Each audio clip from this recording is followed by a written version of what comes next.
Welcome to the Tangier American Legation. As many of you might know, Morocco was the first country to recognize the fledgling United States of America back in 1777, when we were still arguing about a constitution.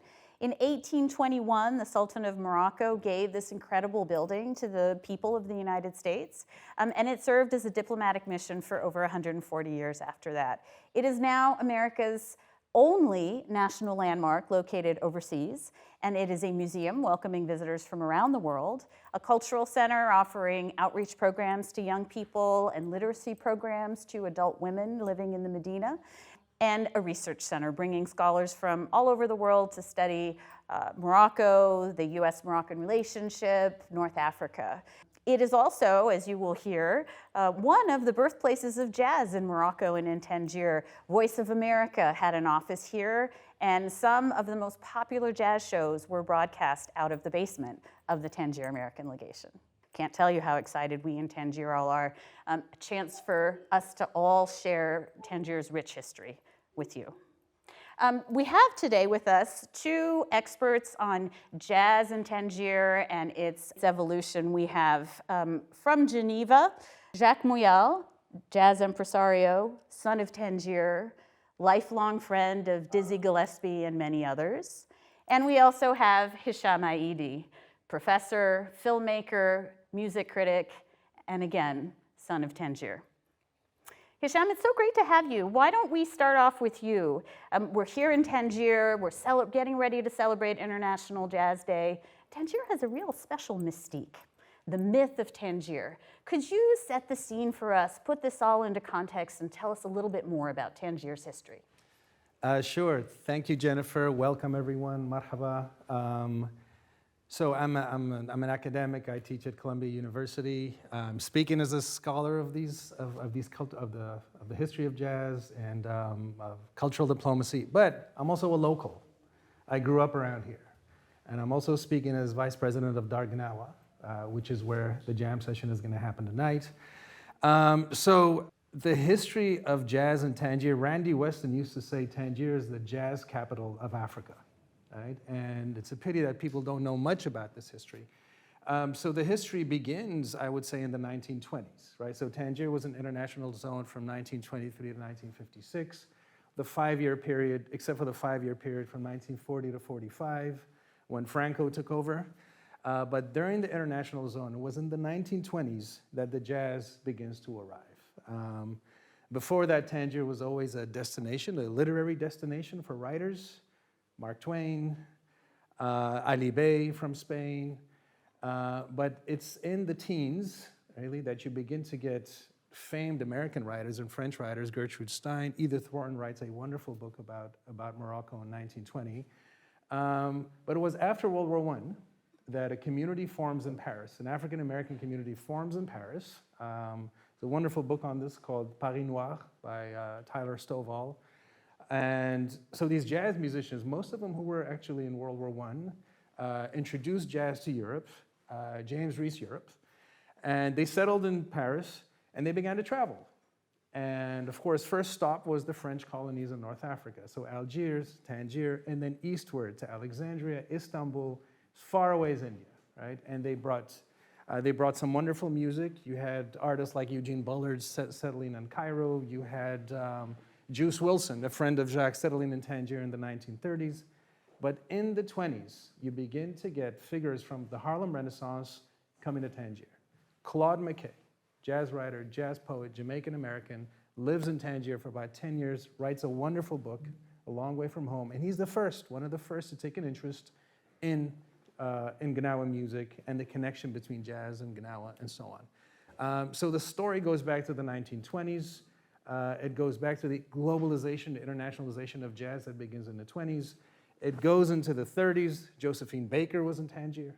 Anita Reynolds was in Tangier. Josephine Baker, it's said she had an affair with the Caliph of Spanish Morocco. But on a more serious note, she filmed the film Le Tam Tam here. She performed in Tangier multiple times, often in support of French resistance. So one of the things we'll be talking about is how French jazz diplomacy and American jazz diplomacy interacted in Tangier. There's also a big Latin jazz component with particularly after the Cuban revolutions, Cuban musicians coming to Tangier. Jose Manuel, Ray Barreto, Puerto Rican conguero. One of the last show that he did was in Tangier. And one of the things I'm trying to draw attention to with this gathering is the history of Latin jazz in northern Spanish-speaking Morocco. So let's go back to, you talked about the international zone a few times. For those who don't know what the international zone is or was, can you kind of paint the picture? Sure. So before 1923, Tangier was part of Morocco, or was under the sovereignty of the Moroccan Sultanate. In the late 19th century, as the scramble for Africa begins, the great powers begin carving up parts of the continent. Tangier, all the great powers want a place in Tangier. And so they set up this international zone after World War I, where France, Britain, Spain, US, and so on ruled through a complex system of governance, but there's a central committee, there's a rotating, different powers rotate. There's a legislative, there's a Mendoub, who's the representative of the Moroccan Sultan in Tangier. But what that era was interesting, the reason it drew a number of people is that tax and financial laws were very loose, right? So there was a great deal of financial freedom. You had 85 banks settling in Tangier, particularly after World War II. You get this economic boom. So you get an economic boom, but you also get a cultural fluorescence, right? You get this incredible cultural boom as well, with writers settling in Tangier. You get the Paul Bowles and the Burroughs, and before that you had Jean Genet, and then you had the African American writers, the likes of Langston Hughes and Richard Wright, and Anita Reynolds, all coming to Tangier. And it was the East, it's exotic, but it's also very close. But what drew them more than anything was almost an experiment in anarchism, right? Is that there's a very weak legal system. Europeans and Americans in particular had diplomatic immunity. William Burroughs writes about this. So they found a great freedom in this place where civilizations interacted and so on. And I think that's another reason that jazz took root here, because you had different governments setting up their radio stations and all pushing their cultural diplomacy, right? So the French would bring the likes of Sidney Bechet and Josephine Baker and so on.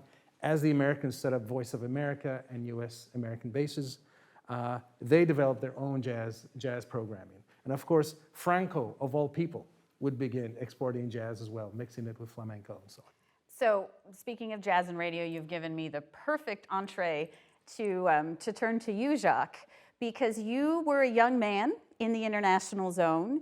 You were a young man broadcasting jazz on Voice of America from the legation itself. So I wondered if you could just kind of tell us the story of what life was like for you back then. How did you get involved with jazz? What was it like here in the international zone? What is your perspective on why Tangier fostered so much creativity and so much creative production? First of all, just to add what Hisham said brilliantly, as usual, for me, one of the most important points is the geographical location of Tangier. When you think of it, it's absolutely unique in the world. I mean, you were there at the northern point of Africa. You're facing Europe. You turn right, you have all the ancient world, the Mediterranean. You turn left, you have America, and then you turn south, you have all Africa. It was the only international place in the world. So, of course, and also another main point, which I think is important, Tangier was a waypoint for the burgeoning aviation systems. You know, we had an airport which was really working, you know, which had direct lines from Paris every day from many places. So this, of course, these are all the, I guess, all the ingredients for which many people from abroad came to Tangier to see what it was. And that was the beauty. Now, the fact of having an international city one of the consequences is radios. Radios in those days were all nationalized. In other words, the government were controlling each radio system. Now, in Tangier, it was free. And we had several companies that established a network. We had, of course, Radio Tangier International, whose director was an American, Mr. Southworth. And it was broadcasting in 4 languages with four divisions. We had also Radio Africa Tangier. And then, of course, it was just the most important receiver and transmitter of the Voice of America in the world. Programs could start in America and broadcasted all over Europe and Middle East and Africa through Tangier. Tangier became known for being the base for these broadcasts from Voice of America. Then in the 50s, in the early 50s, there was the idea that jazz could be an international ambassador for America, and that was Senator Adam Clayton Powell who convinced President Eisenhower, and they decided once to create a jazz program. It was created by a fantastic person, Willis Conover. Willis not only was an incredible talent in jazz knowledge, but first of all, he had a voice which was as good as the one of Frank Sinatra, and he had something very important. He never mixed music and politics.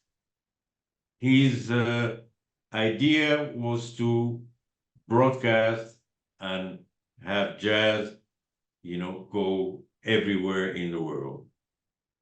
And then I started listening to music by listening every night, late, Willis Conover, with the 2 hours of Willis Conover. People forget that his program was 2 hours. One was Music USA, which was 1 hour of popular music. By popular music, often the word popular is taken wrongly.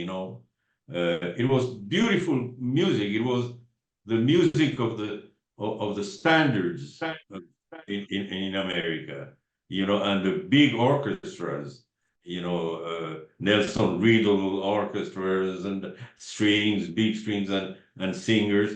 And then 1 hour after, around midnight, he had the famous jazz hour with the famous theme, Take the A Train. And I started like that. I was 11 years old, and I was at school, of course, in school, and I was already sleeping at 1 in the evening, and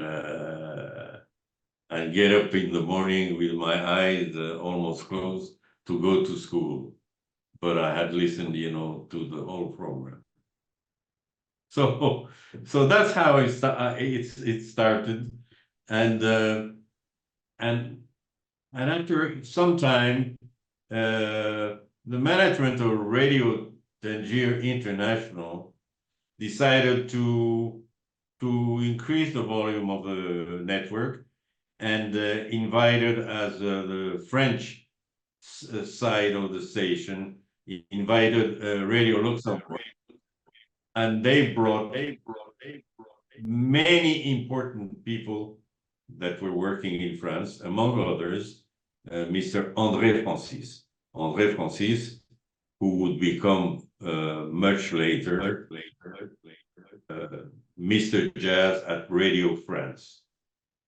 You know, we were a little number of people, you know, following him because he was the local, and he always was a very important man in jazz. And one day he called me and said, "Hey, listen, I'm leaving back to Paris. Are you going to take the jazz program, which was a weekly program on Fridays, and or I have to cancel it." So I gently consulted my father, who was a very intelligent and tolerant man, and we made a deal. See, as long as school goes well, you know, you do the program. The day you have a trouble in school, the program is finished. And I had the program, you know, for 4 years, you know, until I had my bachelor degree, baccalaureate, French baccalaureate, and then the need to leave Tangier for university studies. Jacques, could you tell us about some of the musicians who were attracted to Tangier, some of the jazz artists who came and who flourished here? We'll talk about Randy Weston a little bit later when we talk about Gnawa, but before him, can you just tell us some of the folks that you really enjoyed working with? Well, I can only tell you the people that I met and that were in the city. I think I've known all the jazz people in Tangier during that time. The first one that came to Tangier, and I'm speaking now of great names, was Tony Crombie.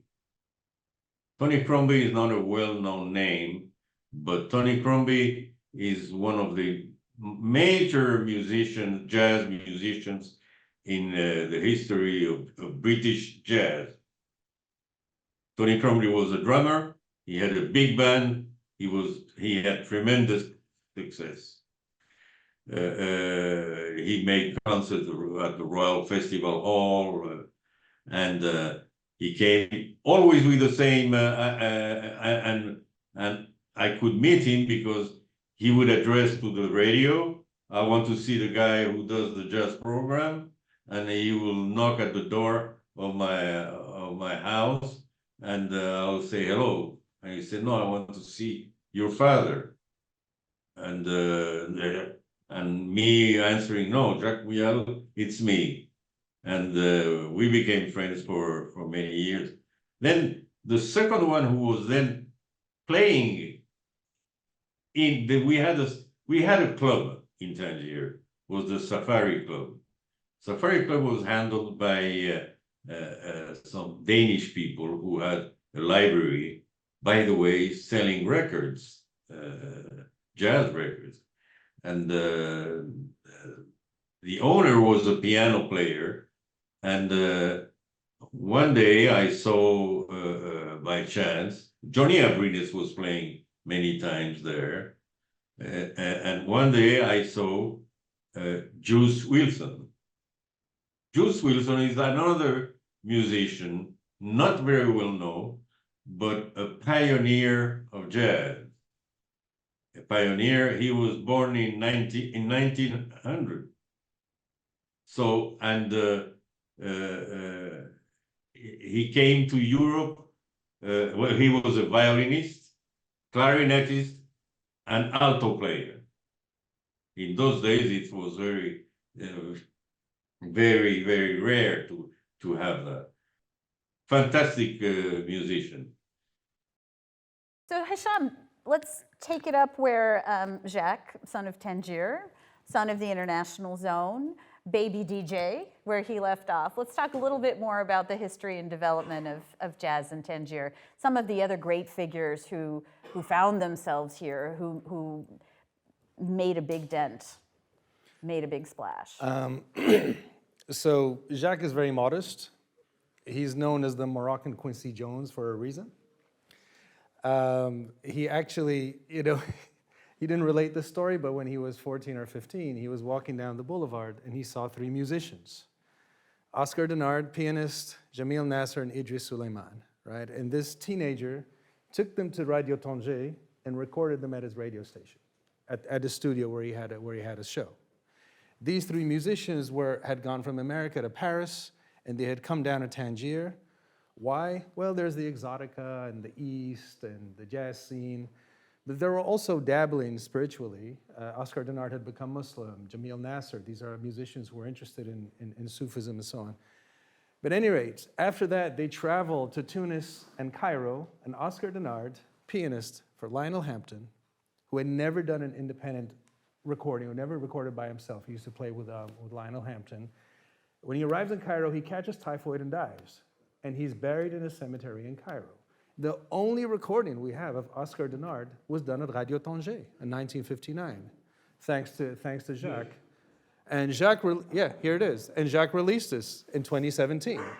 It's an incredible recording, right? There's that. And the second side is a jam session at Quincy Jones' house, an apartment in Manhattan, 1959. All to say, there's quite a bit of musical, cultural ferment in the city. The French were dominating the scene until Adam Clayton Powell launches the State Department Jazz Diplomacy Program. Tangier has a Voice of America relay station. Herbie Mann, I believe, was one of the first to perform in Tangier. Interesting that Well, he would. Again, in the same vein as the programs for Voice of America, the State Department launched the ambassadors tours. The ambassador tours was also an idea of Adam Clayton Powell, and the first tour was Dizzy Gillespie, 1956. He toured Middle East and toured South America, and the third or fourth tour was Herbie Mann to Africa. Herbie Mann was a flute player, but he mixed a group which was more playing different styles of jazz. Since on the same group we saw Herbie Mann and Doc Cheatham, which was one of the veterans of the early jazz. And in that group also, they mixed Cuban music, because Cuban music is part of jazz anyway. So, and we had Patato Valdez and Jose Mangual. Patato Valdez, one of the best conga players, and Jose Mangual, the best bongo player, and played with Charlie Parker. Go ahead. So I just wanted to say, one second, Jacques. I wanted to say that jazz begins to interact with African and Middle Eastern music in the U.S. You have the likes of Yusuf Lateef drawing on West African rhythms and drums and so on. You have the likes of Ahmed Abdul Malik, who would introduce the oud into jazz. So this is happening in America, yet at the same time, the Jambassadors are taking interest. And so you have, I mentioned Herbie Mann because he would do the first, I think it's Images of the East, I think Impressions of the Middle East, right? So he does an album inspired by the tours. Duke Ellington records Isfahan, right? A Far East suite as well. And then it takes off when Randy Weston arrives in Tangier in 1966-67. And of course, the rest of history. I don't know if I mentioned, I learned English in this building. I grew up in the neighborhood. And one of my earliest memories, so my grandfather used to have a restaurant at the foot of the Medina. It's the oldest restaurant in northern Morocco. Hamadi's, stop by. But one of my earliest memories is seeing a very tall gentleman, Randy Weston, walking in with a shorter gentleman, Ahmed Abdullah Gourd of Dar Gnawa, and they used to come there to eat, right? And then, of course, there's Dar Gnawa, which we can talk about, and you had a succession of these jazz greats coming through, right? Archie Shepp, and of course, when Randy does his festival, you have Max Roach and Ahmed Jamal, and you're a kid there, you have no idea they're famous, right? Because the Americans are gravitating, the Europeans are gravitating towards them. But anyway, just all to say is there's a rich jazz history that even growing up here, you're not aware of. And I remember I go to New York as a teenager. WBGO, the biggest jazz station on the East Coast, has a jingle that I'm going to read to you right now, if you'll allow me. So you turn on the radio and you hear this whirling wind, faint drums, and then a voiceover. Imagine yourself in Tangiers, listening to morning jazz as sand blows against windscreens, right? So this used to play on these jazz stations, right, in America. And I'm like, what are they talking about, right? So I had to reach out to Brother Jacques over here to explain the history. And so the history is, much of it is not documented, and it's honestly conversations with Jacques, where he says, Antonio Machin was in Tangier. I mean, who knew the great Cuban bolerista was in Tangier? And he came over to his house. Yeah. So, I mean, just before we talk about the Randy Weston Gnawa thing, I just wanted to say that the history is unknown, even locally, right? And part of the work that I'm doing with graduate students and so on is to write it up. And Jacques is one of our sources. So no discussion of jazz in Tangier would be complete without talking about the great Randy Weston, right, the jazz pioneer, your dear friend Jacques, and about Gnawa music. So I would love to hear from both of you a little bit more. Let's start from the beginning and tell us what is Gnawa, and then tell us a little bit more about Randy and his time here. I'd love to hear about your experiences with Randy at African Rhythms and then touring around the world.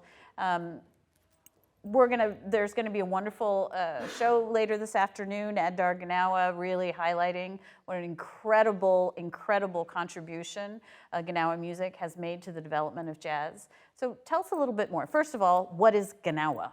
So Gnawa music is a tradition of music. It's, think of it as akin to gospel music, right?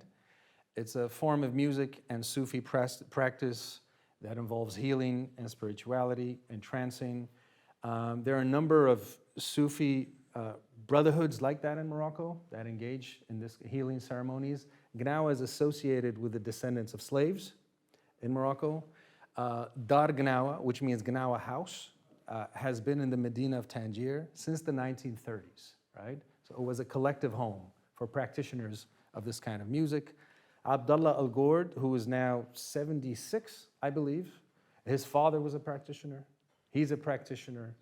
And his children, both his kids are practitioners, right? His son, Abdul Jabbar, is amazing. He does Gnawa flamenco and dub reggae, right?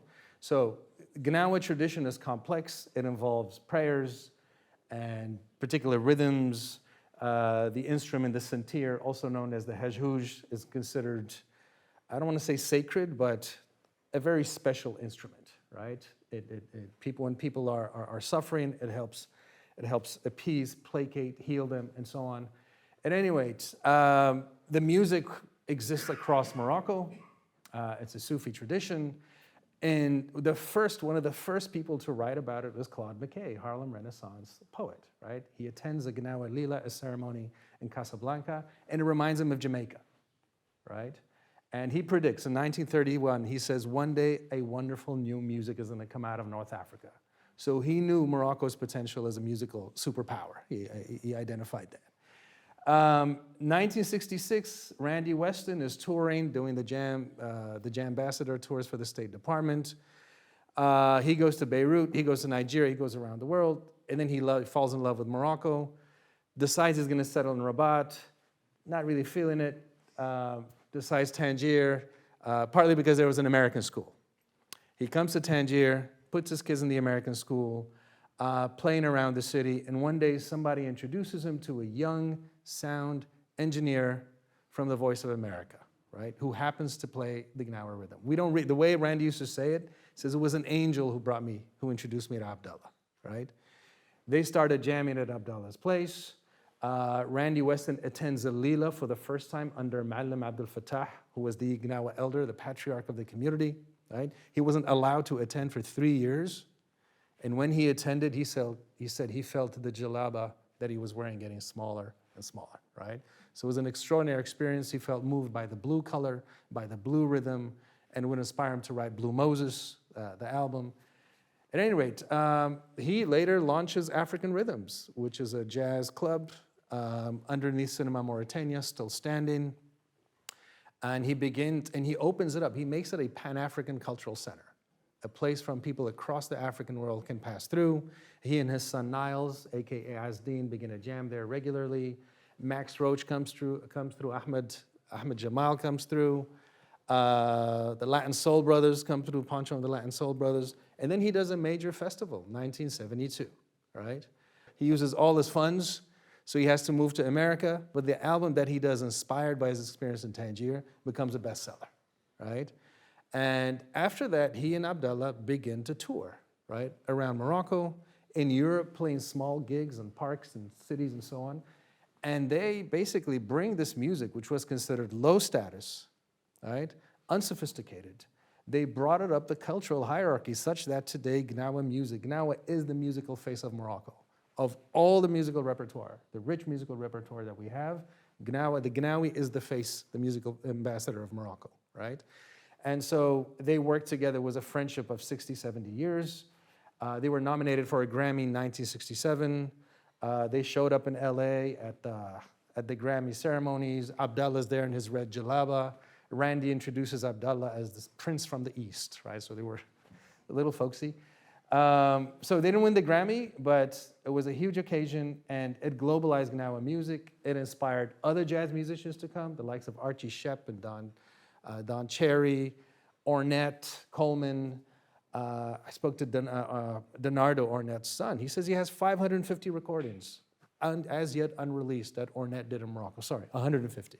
150 pieces as yet unreleased, because he needs scholars or engineers to go through them and so on. So it leads to this musical encounter between Gnawa music and jazz. It creates a subgenre of jazz, and it then inspires other offshoots. Gnawa mixed with samba, Gnawa and house music. Now in New York, you turn on WBLS on a Saturday night and you hear Gnawa chants. You know, I was driving down once, almost whatever.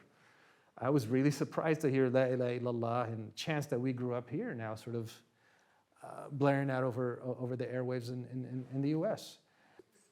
Jacques, you've spoken eloquently about this, about trying to bring jazz music with Andalusian music, you know, some sort of encounter. One of the important facts is that generally Gnawa music is very similar to jazz. Jazz is not melody where you put rhythm. And it's the same like the Gnawa, you know. First is rhythm, then it's melody, then it's harmony. And the same structure is the structure of jazz. Now, we owe to Randy the popularity of the Gnawa music, definitely, because he was able to integrate that music into jazz, which was not the case. For us living in Tangier, the Gnawa music was known. You know, every now and then, every week, there were 2 or 3 weddings. You know, you had the parade, and the Gnawas were following. You know, so we would run to the balcony to see the parade, and it was common. You know, the sound, and maybe that's what attracted many of us to jazz, because the rhythm was there. And jazz is first rhythm. But the thing which is important also with Randy is that his music is not yet known. His part of the music with the African rhythm has been documented very well, sometimes on record, and of course in many many concerts, but one important part of Randy's music is still to be delivered to the public. One of the first compositions of Randy Weston is High Fly, the famous High Fly. Now, High Fly, if you listen the first time High Fly was recorded, not the first time, the second time, by Cannonball Adderley, and Cannonball says, I'm now going to play a tune written by a young pianist who usually writes waltzes. And it's true. At the beginning, Randy wrote the most beautiful pieces you can imagine. Many times dedicated to his family. Little Niles, Palm's Waltz, portrait of Pam. Little Niles was his son. Pam was his daughter.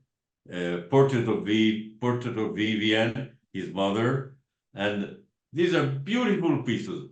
And when the fantastic lady Melba Liston joined Randy Weston, they orchestrated all that in a manner that today is still really unknown. Really began with dancers and singers, but one of the magic concerts was the concert in that with Randy, Idris Suleiman, Jamil Nasser on bass, Idris Suleiman trumpet, Frank Gant on the drums, a big string orchestra, the Boston Pops. And who was conducting the Boston Pops? John Williams. So you can imagine how beautiful that can be. Jacques, we're running out of time. We need to wrap it up. So thank you to both of you for helping us to commemorate Tangier as the host city for International Jazz Day. Wondered whether you had any final thoughts about why Tangier and jazz. Jacques? Well, International Jazz Day in Tangier, we have it already, the first world, international, wherever they could do something international. It's an international language. Jazz is a language understood if you keep it pure, if you follow the rules, that is understand all over the world. And, you know, it was basically originally an African American art form, and it is today one of the most important art forms in the planet. And it's an art form that has the chance to be music, and that's easier to be understood by the world. Thank you, Jacques. Thank you so much. Hisham Aidi, any final thoughts about Tangier Jazz and International Jazz Day? In the mid-2000s, we began lobbying the Moroccan government to honor Randy Weston for his contribution to Moroccan music, right? For the way he had elevated and globalized a number of genres, particularly Gnawa music, and popularized a number of artists. He's taken a number of artists to the international stage. He received the Wissam Alawi? Exactly. Yeah, so we lobbied, and in 2011, he and Abdel El Gourd received the Wissam, which is the royal medal, right, for their contribution. I don't think many non-Moroccans have received it. One of the first non-Moroccans to be honored by the government, right? And Randy would often say, jazz is our contribution to the world, right? There's no reason why you can't make jazz, a capital, why you can't make Tangier. He would say, Tangier is a capital of jazz, right? He would always say, I can't think of a city that has as many tracks named after it, right? Idris Suleiman wrote a song on Tangier. Ornette has a song on Tangier. Herbie Mann has a song on Tangier. Randy has Tangier Bay, which they're going to play at the big concert on Tuesday, but also Tanja, which is an incredible percussive Cuban, sort of Cuban-influenced tribute to the city, right? So the city has a rich history, right? Let's elevate and celebrate that history. Hisham Aidi, Jacques Muyal, two sons of Tangier, thank you very much. Happy International Jazz Day. Thank you.